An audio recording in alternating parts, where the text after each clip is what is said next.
Hotep à tous, bienvenue sur la chaîne des panafricanistes par essence, par conviction et par excellence. Celle des citoyens kémites par nécessité et obligation de combat. Nous sommes une chaîne qui n'est guidée que par nos ancêtres et rien que par les ancêtres qui appartiennent à l'égrégore du monde noir. Par conséquent, nous ne croyons en aucun Dieu venu de l'étranger. Toutefois, cette vidéo n'est aucunement destinée à inciter à la haine ou à la violence, car nous menons un combat qui est d'abord et avant tout spirituel, intellectuel et démocratique. Ensuite, il est politique, géopolitique et géostratégique. Contre l'impérialisme, le colonialisme, le néocolonialisme et l'endocolona, qui sont tous qualifiés de crimes contre l'humanité. Nous menons ce combat sur la base du principe fondamental que nous avons hérité de nos ancêtres kémites, qui est celui de la Mahat, c'est-à-dire solidarité, vérité et justice. Vous êtes donc en droit de connaître la vérité et nous avons l'obligation de vous dire la vérité, rien que la vérité, afin que justice soit rendue au continent africain. Et ça, c'est notre modeste contribution dans cette noble lutte en faveur de la souveraineté, la dignité, la solidarité et l'unité africaine. C'est exactement ça que nous appelons le panafricanisme. Bien-aimés frères et sœurs, nous interpellons les autorités marocaines de cesser de provoquer l'Algérie à travers les pays du Sahel. Que ce soit une dernière fois. Nous avons interpellé nos gouvernements sahéliens, notamment les 3 chefs d'État, et plutôt les 3 ministres des Affaires étrangères du Mali, du Burkina Faso et du Niger, de ne plus tomber dans ce piège. Mais le Maroc doit arrêter de vouloir faire une guerre par procuration. Si le Maroc veut affronter l'Algérie, ils ont une frontière commune, ils n'ont qu'à s'affronter. Ce n'est pas notre problème à nous, Africains. Eh oui, parce que de toutes les façons, que ce soit le Maroc, que ce soit l'Algérie, on l'a vu dans le cas du Mali, les deux sont prêts à égorger le Mali. Donc, leur problème, ça ne nous regarde pas. Nous avons tiré les oreilles à nos ministres des Affaires étrangères qui étaient là-bas, et surtout le ministre Diop qui disait que offrir l'eau, c'est offrir la vie. Je ne sais pas si lui, il est capable de boire l'eau de la mer, parce que c'est très salé, je vous fais savoir. Mais bon, peut-être qu'il ne sait pas ça puisqu'il n'y a pas de mer au Mali, mais il faut le savoir que c'est déjà la proposition du Maroc, c'est une proposition qui n'a ni tête ni queue. Vous avez vu le Togo qui dit qui met à sa disposition son port au pays du Sahel, parce que le Togo a une frontière avec un pays du Sahel, qui est le Burkina Faso. C'est pour ça qu'il peut le faire. Sans ça, il ne pourrait pas le faire. Ce serait la comédie.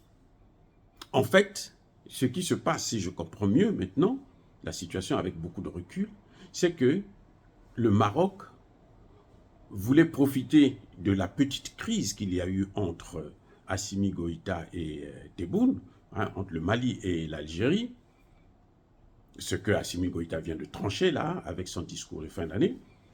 Là, le Maroc voulait profiter de cette situation pour affaiblir l'Algérie et provoquer en même temps. Vous voyez? Mais si elle veut provoquer l'Algérie, si elle veut faire la guerre contre l'Algérie, elle n'a qu'à faire sa guerre contre l'Algérie. L'Algérie est soutenue par la Russie, le Maroc est soutenu par les États-Unis et la France, l'Europe. L'Algérie a aussi de bonnes relations avec Macron. Donc ils peuvent se battre entre eux là-bas, ça ne nous regarde pas, nous n'avons pas besoin de ça. Nous avons déjà nos problèmes, nous ne voulons pas nous immiscer dans les problèmes des autres. Parce que pour moi, la proposition du Maroc, comme je disais tantôt, n'a ni tête ni queue, ce n'est qu'une proposition pour provoquer l'Algérie derrière les pays du Sahel. Vous voyez, par exemple, le Maroc et le Tchad. Vous voyez là où se trouve le Tchad. Comment le Tchad aussi peut venir peut venir, comment dirais-je, le Tchad peut venir faire passer ses produits au Maroc. Le Tchad doit traverser combien de pays? Vous rendez compte? C'est-à-dire que c'est impensable. Le Maroc va faire un chemin de fer qui va quitter le Tchad, juste traverser le Niger, traverser le Mali, traverser l'Algérie et tout. C'est-à-dire que c'est impensable. Et puis, l'Alliance des pays du Sahel, il n'y a pas le Tchad là-dedans. Hein. Donc, comment les États du Sahel vont coopérer avec le Tchad? Ils vont avoir une liaison. C'est-à-dire que des relations, des voies de passage avec le Tchad, sachant que le Tchad abrite toutes les armées que ces trois pays-là ont chassées. Vous ne voyez pas que c'est-à-dire que je ne comprends pas. J'ai réfléchi, je dis non, mais nos ministres des Affaires étrangères, là, ils ont tapé poteau, comme on dit, en Côte d'Ivoire. Ils ont tapé à côté, là. Comment vous allez coopérer avec celui qui a reçu vos ennemis?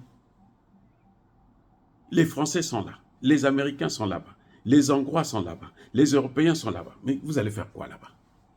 Comment vous pouvez coopérer? Vous allez mettre un chemin de fer, enlever les barrières douanières, enlever le contrôle des frontières, mais ils vont rentrer avec toutes les armes.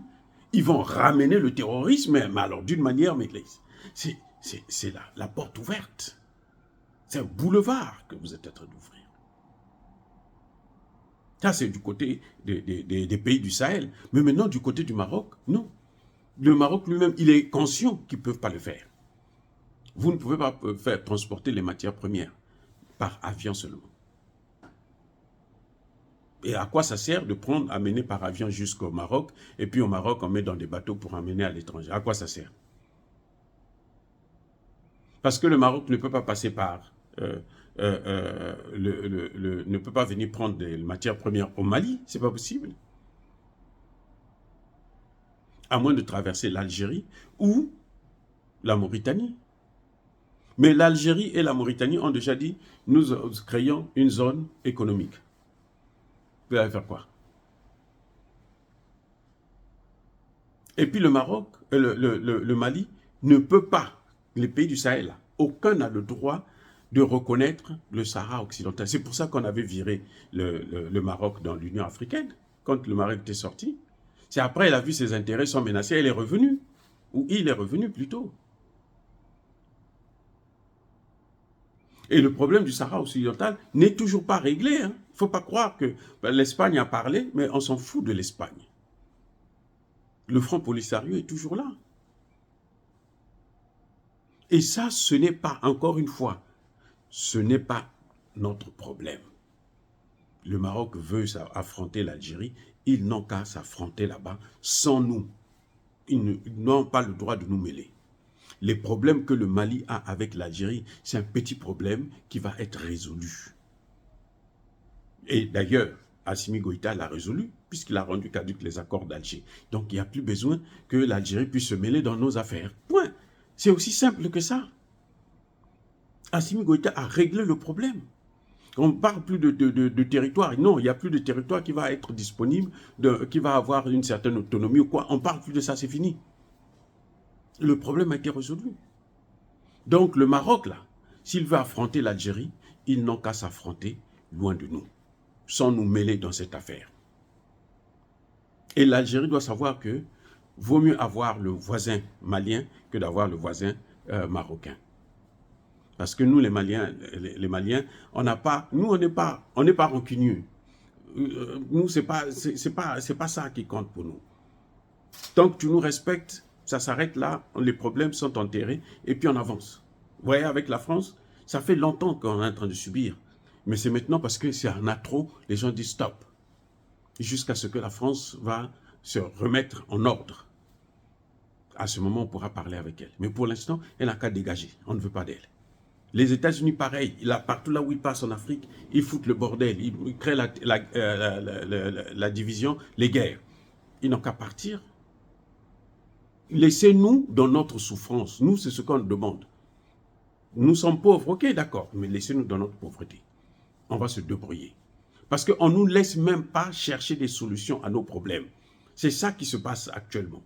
C'est que tout le monde veut apporter des solutions à notre place. Non, nos solutions doivent être endogènes. C'est-à-dire que c'est nous qui devrions faire des propositions. Nous savons mieux que quiconque ce que nous voulons, ce dont nous avons besoin. Nous le savons mieux que quiconque. Donc, on ne voit pas pourquoi les gens ne veulent pas nous laisser. Les Algériens, même les Arabes, ils ne veulent plus nous laisser réfléchir à nos problèmes. Non, restez dans vos coins, dans vos pays, traitez-vous. Vous êtes avancés, vous êtes des Blancs. Laissez-nous nous débrouiller à régler nos problèmes. Donnez-nous le temps, laissez-nous tranquilles, nous allons régler nos problèmes. La pauvreté, là, ce n'est pas une fatalité, surtout pour des pays comme les nôtres qui avions les matières premières nécessaires pour sortir de la pauvreté. Et dans le cas du Sahel, il suffit de changer de monnaie, c'est fini. Les choses vont avancer très rapidement. Or, dire cela, c'est inciter à la haine ou à la violence, non. Que le Maroc cesse de manipuler les pays du Sahel. Nous ne sommes pas des enfants, nous ne sommes pas des gamins. Sans problème avec l'Algérie, ils n'ont qu'à régler ça entre eux là-bas, sans nous. On n'a pas besoin d'attirer des foudres ailleurs. Parce que maintenant, nous ne tomberons plus dans le piège. Encore une fois de plus, bien-aimés frères et sœurs, soyez bénis, je persiste et je signe, soyez abondamment bénis par le Dieu des Kémites et par nos ancêtres angélisés. Mais que tous ceux qui persécutent le continent africain, le pillent et le déstabilisent, qu'ils soient noirs, blancs, chinois, arabes, juifs, indiens, qui qu'ils soient punis, maudits, foudroyés, neutralisés, écrasés, effacés par le Dieu des Kémites et par nos ancêtres angélisés. Vive l'Afrique éternelle, j'ai dit et j'assume.